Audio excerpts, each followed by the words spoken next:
Logika mistika.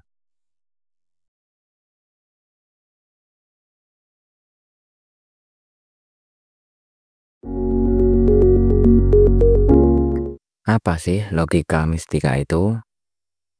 Logika mistika merupakan cara berpikir yang menggabungkan elemen rasionalitas dengan unsur spiritualitas, intuisi, ataupun pengalaman batiniah. Konsep ini yang sering digunakan untuk dapat memahami realitas yang melampaui batas-batas logika rasional ataupun sains. Dalam logika mistika, seseorang tidak hanya mengandalkan nalar ataupun bukti empiris, tetapi juga memanfaatkan pengalaman-pengalaman transenden, simbolisme, dan kebijaksanaan intuitif untuk dapat mencapai pemahaman yang lebih mendalam tentang kebenaran ataupun makna hidup. Logika mistika biasanya ditemukan dalam tradisi spiritual, filsafat, ataupun agama. Misalnya, dalam sufisme Islam, filsafat timur, ataupun tradisi mistisisme barat. Konsep ini mengajarkan bahwa ada dimensi tertentu dalam kehidupan yang tidak dapat sepenuhnya dijelaskan oleh logika biasa, melainkan memerlukan keterbukaan batin untuk memahaminya. Salah satu contohnya adalah penggunaan simbol atau metafora dalam ajaran mistik. Sebuah simbol mungkin tampak sederhana bagi logika rasional, tetapi bagi seorang mistikus, simbol tersebut memiliki makna yang dalam dan dapat membuat ataupun membawa pesan spiritual yang mendalam.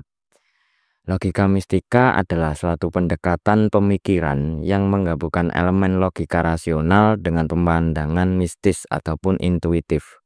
Dalam konteks ini, logika merujuk pada cara berpikir yang terstruktur dan sistematis, sedangkan mistika mengacu pada pengalaman atau wawasan yang bersifat spiritual, intuitif, ataupun suprarasional yang seringkali melampaui batas logika konvensional. Logika mistika mencoba menjembatani dua ranah yang sering dianggap bertentangan, yaitu rasionalitas dan spiritualitas. Pendekatan ini digunakan untuk memahami fenomena yang sulit dijelaskan hanya dengan metode rasional, seperti pengalaman spiritual, intuitif mendalam, atau pemahaman metafisik. Konsep ini banyak ditemukan dalam tradisi filsafat timur, sufisme, dan mistisisme agama lainnya, di mana pengalaman langsung dianggap sama pentingnya dengan analisis rasional.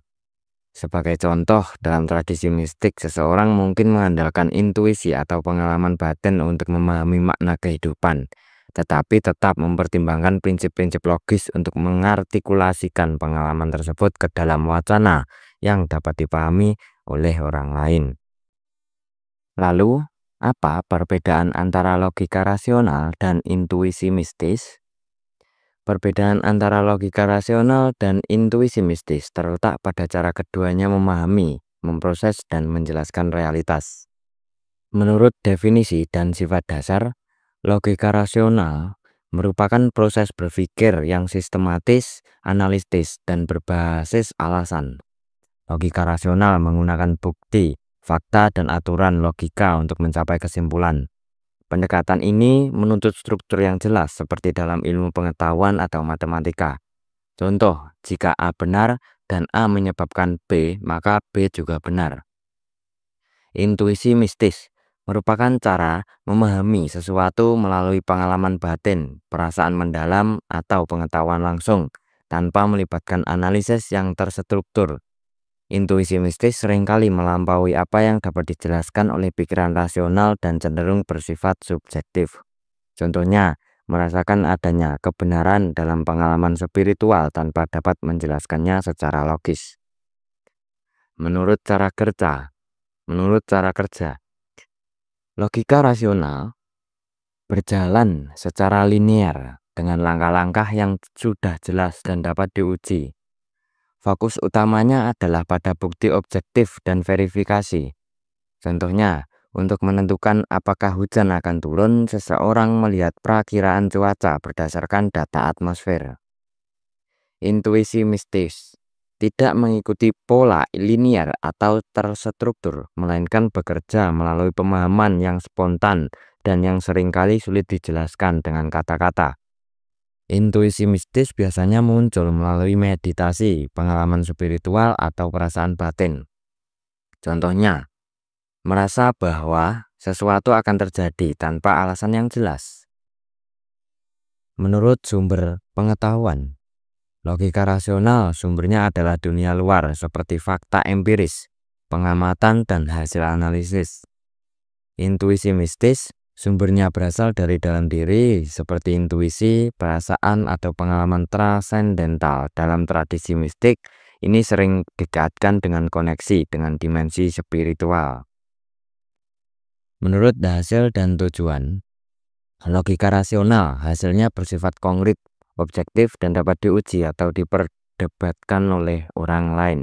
Tujuannya adalah untuk mencapai kebenaran yang dapat diterima secara universal. Intuisi mistis hasilnya lebih bersifat pribadi, mendalam, dan subjektif. Tujuannya adalah untuk dapat memahami makna yang lebih tinggi atau pengalaman spiritual yang transenden. Menurut keterbatasan, logika rasional tidak selalu dapat menjelaskan hal-hal yang bersifat non-materi, abstrak, atau transenden, seperti keberadaan Tuhan, makna hidup, atau pengalaman spiritual.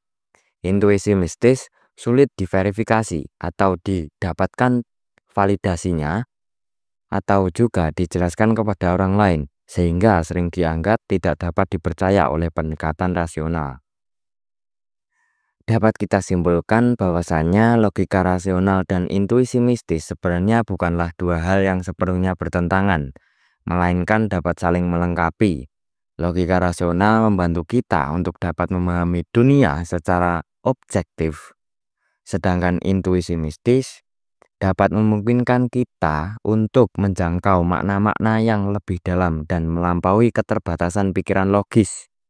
Dalam kehidupan sehari-hari, keseimbangan antara keduanya dapat membantu kita untuk dapat mengambil keputusan yang lebih bijak dan bermakna.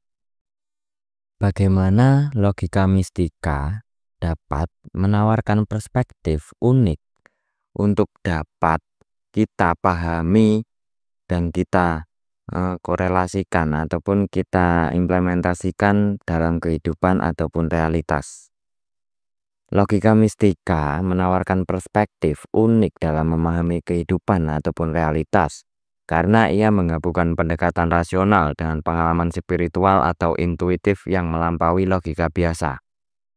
Pendekatan ini memungkinkan kita untuk melihat dunia tidak hanya dari sudut pandang intelektual, tetapi juga melalui penghayatan mendalam yang kaya akan makna. Yang pertama, dapat melampaui batasan logika rasional. Logika rasional seringkali terbatas pada apa yang dapat diukur, diuji, dan dibuktikan. Namun, ada banyak aspek kehidupan yang tidak dapat dijelaskan sepenuhnya oleh akal, seperti cinta, keindahan, dan keberadaan Tuhan. Logika mistika memberikan ruang untuk memahami hal-hal ini melalui intuisi, pengalaman batin, atau koneksi dengan dimensi spiritual. Contohnya, dalam sufisme atau tradisi mistik timur, seseorang tidak hanya memahami Tuhan melalui kitab suci, tetapi juga merasakan kehadirannya melalui pengalaman pribadi. Yang kedua, memadukan pikiran dan perasaan. Logika mistika tidak hanya mengandalkan pemikiran rasional, tetapi juga melibatkan perasaan mendalam dan intuisi. Hal ini menciptakan pemahaman yang lebih holistik tentang realitas, karena mengakui bahwa manusia merupakan makhluk yang berpikir sekaligus merasa. Contohnya, dalam kehidupan seseorang tidak hanya bertanya apa yang benar, tetapi juga apa yang bermakna. Logika mistika membantu menjawab pertanyaan ini dengan pendekatan yang menyentuh hati dan pikiran. Yang ketiga, dapat memberikan kedalaman pada pengalaman hidup. Logika mistika mengajarkan bahwa ada lapisan-lapisan makna dalam setiap aspek kehidupan yang hanya dapat dipahami melalui pengalaman langsung dan refleksi yang mendalam. Realitas tidak hanya dilihat sebagai kumpulan fakta, melainkan sebagai jaringan hubungan yang penuh makna dan misteri. Contohnya, melihat keindahan alam bukan hanya sebagai fenomena fisik, tetapi juga sebagai simbol harmoni ilahi atau ekspresi kasih semesta. Yang keempat, mendorong penerimaan terhadap ketidakpastian.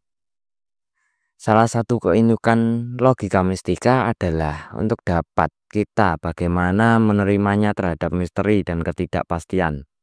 Tidak semua hal perlu dijelaskan, ada nilai dalam tidak tahu atau membiarkan sesuatu tetap menjadi misteri. Ini membuka ruang bagi kerendahan hati dan kebijaksanaan. Contohnya, dalam banyak tradisi mistik, ketidaktahuan sering dianggap sebagai langkah pertama menuju kebijaksanaan sejati karena ia membuka pintu bagi penemuan baru. Yang kelima, menghubungkan manusia dengan sesuatu yang lebih besar. Logika mistika seringkali mengarahkan seseorang untuk dapat merasa terhubung dengan sesuatu yang lebih besar dari dirinya sendiri. Entah itu Tuhan, alam semesta, ataupun kesatuan dengan semua makhluk hidup. Perspektif ini memberikan rasa tujuan dan kedamaian batin dalam menghadapi kehidupan. Contohnya, dalam meditasi atau doa mendalam, seseorang mungkin merasakan bahwa dirinya adalah bagian dari harmoni kosmis yang lebih luas, yang dapat memberikan makna lebih besar pada kehidupannya. Yang keenam, menginspirasi kreativitas dan kebijaksanaan.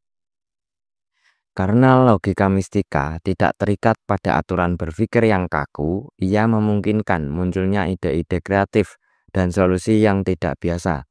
Pendekatan ini juga melahirkan kebijaksanaan yang didasarkan pada pengalaman hidup, bukan hanya teori.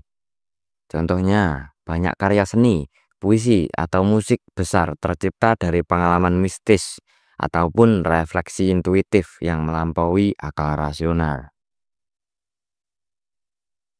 Dari deskripsi ataupun pengetahuan yang sudah kita peroleh tersebut, maka kita dapat menyimpulkan bahwasanya logika mistika dapat menawarkan perspektif yang unik karena ia mengajarkan kita untuk tidak hanya memahami dunia dengan akal, tetapi juga dengan hati dan jiwa. Dengan memadukan rasionalitas dan spiritualitas, logika mistika membantu kita menjalani kehidupan dengan makna yang lebih dalam, menerima misteri dan merasa terhubung dengan sesuatu yang lebih besar. Lantas, kenapa logika mistika dapat membuat kita tidak dapat untuk berpikir lebih kritis, lebih tajam, dan lebih mendalam? Logika mistika dapat membuat seseorang dapat kurang kritis karena cenderung mengabaikan proses analitis, bukti objektif, dan pemikiran rasional dalam memahami sesuatu ataupun fenomena tertentu. Yang pertama, mengutamakan intuisi di atas analisis. Logika mistika seringkali mengandalkan intuisi ataupun pengalaman batin daripada proses berpikir yang sistematis. Meskipun intuisi dapat membantu dalam situasi tertentu, jika terlalu diutamakan tanpa verifikasi rasional, hal ini dapat mengurangi kebiasaan untuk menganalisis sesuatu secara kritis. Contohnya, seseorang mungkin mempercayai ramalan ataupun firasat tanpa mengevaluasi kebenarannya karena dianggap terasa benar. Yang kedua, cenderung menerima keyakinan tanpa bukti yang konkret. Dalam logika mistika, banyak keyakinan didasarkan pada tradisi, simbol, atau dogma yang tidak memerlukan pembuktian ilmiah. Kebiasaan menerima sesuatu tanpa bukti dapat melemahkan kemampuan untuk mempertanyakan dan memeriksa informasi secara kritis. Contohnya, kepercayaan bahwa suatu jimat membawa keberuntungan seiring diterimanya begitu saja tanpa mempertimbangkan bahwa itu mungkin hanya efek psikologis semata manusia.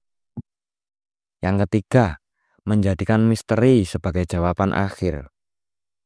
Logika mistika seringkali memandang misteri sebagai sesuatu yang tidak perlu dijelaskan atau justru dianggap sebagai kebenaran yang tertinggi. Sikap ini dapat menghambat rasa ingin tahu dan keinginan untuk mencari penjelasan yang lebih mendalam. Contohnya, Ini terjadi karena kehendak alam semesta sering digunakan sebagai jawaban, sehingga tidak ada upaya lebih lanjut untuk dapat menelisik dan mendalami apa yang sudah dijawab tersebut, dan mungkin tidak bisa untuk diupayakan lebih lanjut untuk memahami penyebab yang sebenarnya dan semestinya. Yang keempat, mengabaikan metode ilmiah.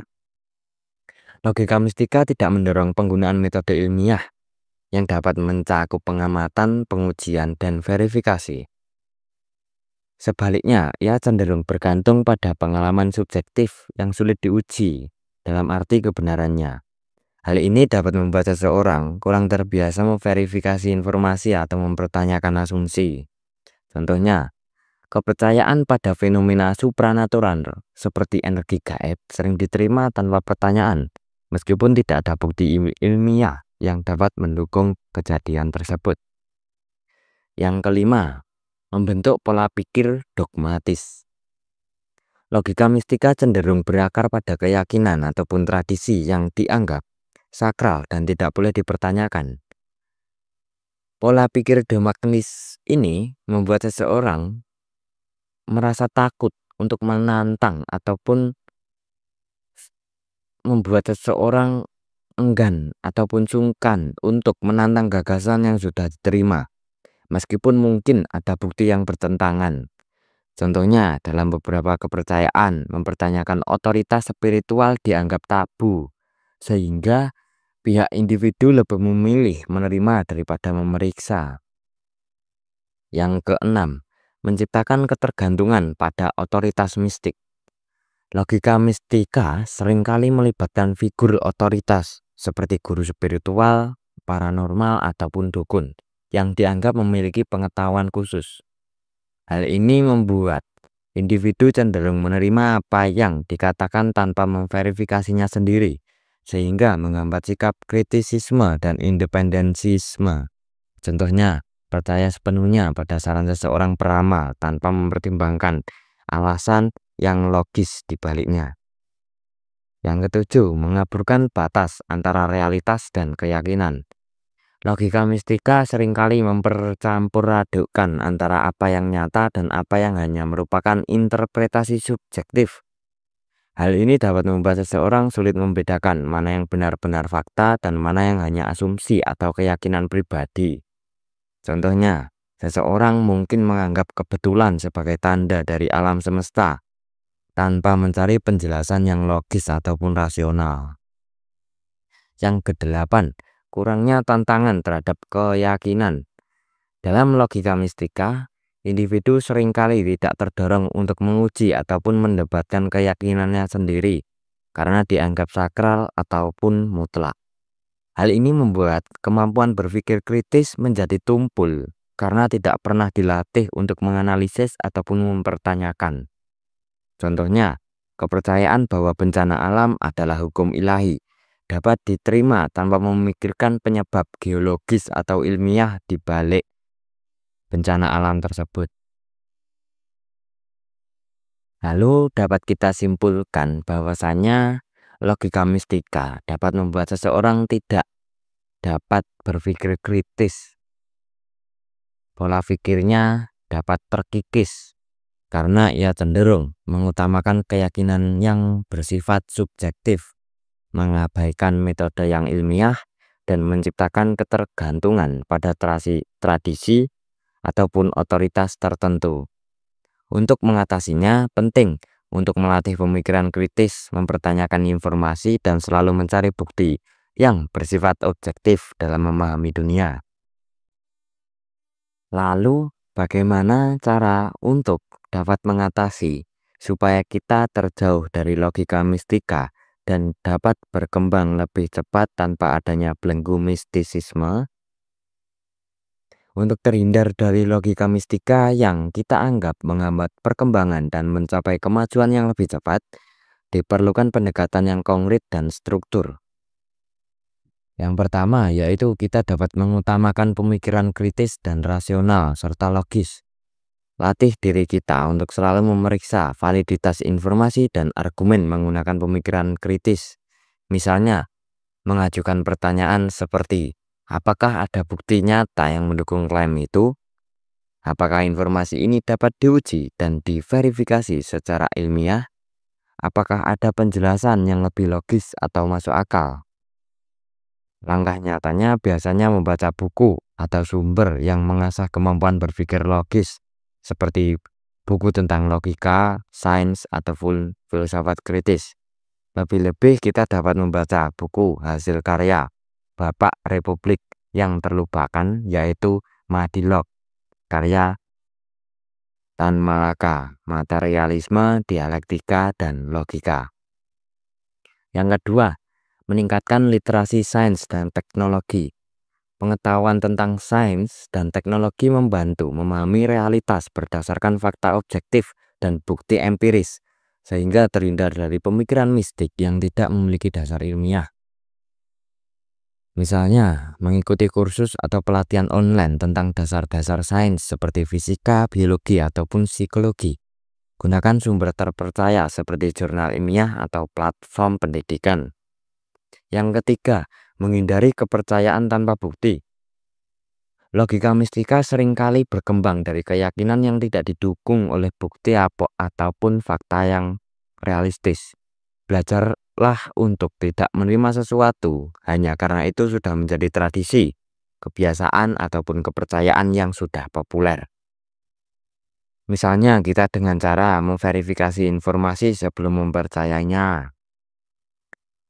Misalnya lagi, kita dapat mengajukan pertanyaan yang dapat mendalam terhadap keyakinan atau tradisi tertentu, seperti apakah ini relevan dengan konteks modern, atau apa bukti yang dapat mendukungnya.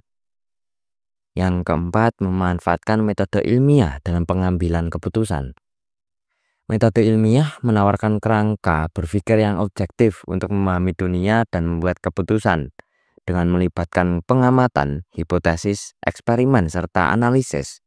Seseorang dapat menghindari keputusan yang didasarkan pada intuisi atau perasaan mistis semata. Misalnya, kita dapat menerapkan metode ilmiah dalam kehidupan sehari-hari, seperti melakukan riset sebelum membuat keputusan yang begitu besar. Misalnya lagi, kita dapat menggunakan data dan statistik untuk mendukung argumen atau pilihan sebelum kita menentukan keputusan yang sangat besar. Yang kelima, mengelilingi diri dengan komunitas yang rasional dan logis. Lingkungan sosial mempengaruhi cara berpikir. Bergaul dengan orang-orang mengedepankan logika, ilmu pengetahuan, dan pemikiran kritis dapat membantu menghindari pengaruh mistisisme. Misalnya, kita dapat bergabung dengan komunitas diskusi yang berbasis pada sains, teknologi, ataupun filsafat kritis. Ataupun kita dapat menghindari kelompok yang cenderung mendukung keyakinan mistik tanpa dasar logis yang jelas dan tanpa ada dukungan yang konkret. Yang keenam, melatih diri untuk bersifat skeptis ataupun bersikap skeptis.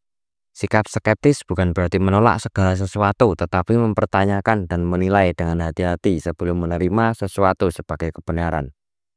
Ini membantu membangun kebiasaan berpikir rasional dan terhindar dari dogma ataupun keyakinan mistik.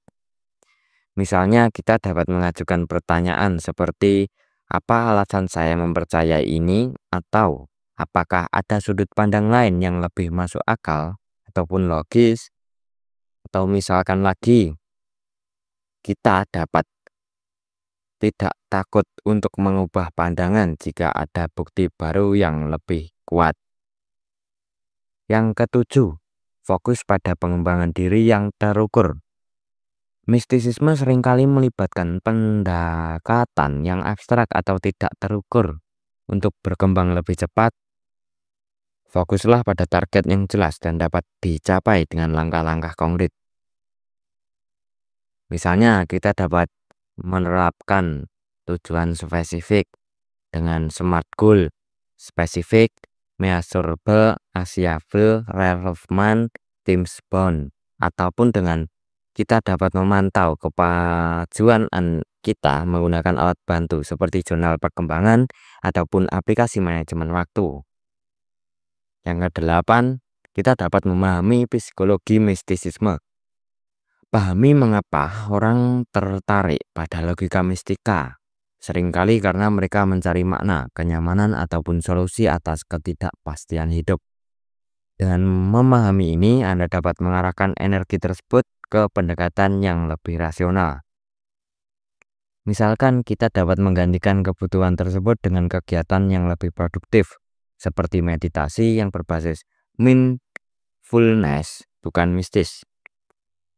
Ataupun dengan menggunakan terapi atau pelatihan untuk mengelola kecemasan tanpa melibatkan mistisisme.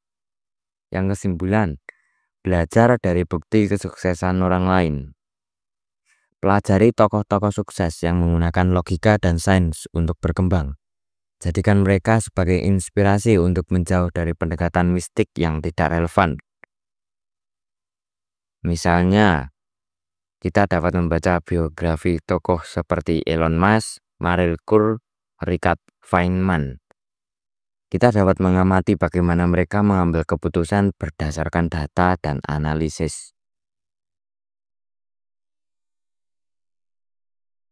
Kita dapat menyimpulkan bahwasannya untuk menghindari logika mistika dan kita dapat berfokus pada pengembangan rasional itu memerlukan latihan berpikir kritis, pemahaman sains, dan sikap skeptis terhadap kepercayaan yang tanpa adanya bukti konkret. Dengan menerapkan langkah-langkah ini secara konsisten, kita dapat berkembang lebih cepat dan menghadapi realitas dengan cara yang lebih efektif dan objektif. Selanjutnya yaitu pada bagian akhir video. Kesimpulannya kita dapat menarik yaitu bahwasannya logika mistika dapat membuat seseorang kurang kritis karena lebih mengutamakan intuisi, keyakinan subjektif, dan dogma dibandingkan analisis rasional dan bukti objektif. Pendekatan ini cenderung menerima informasi tanpa verifikasi, menghindari pertanyaan yang mendalam, serta mengandalkan tradisi atau figur otoritas tanpa menguji kebenarannya. Akibatnya, kemampuan berpikir kritis kita dapat menjadi tumpul dan seseorang beresiko terjebak pada pola pikir yang tidak mendorong perkembangan ataupun pemahaman yang rasional dan logis. Untuk dapat menghindarinya, kita perlu melatih pemikiran kritis, memanfaatkan metode ilmiah, dan selalu mempertanyakan informasi atau keyakinan yang tidak didukung oleh bukti yang konkret. Dengan demikian kita dapat berkembang lebih cepat, memahami realitas dengan lebih objektif, dan mengambil keputusan yang lebih bijaksana.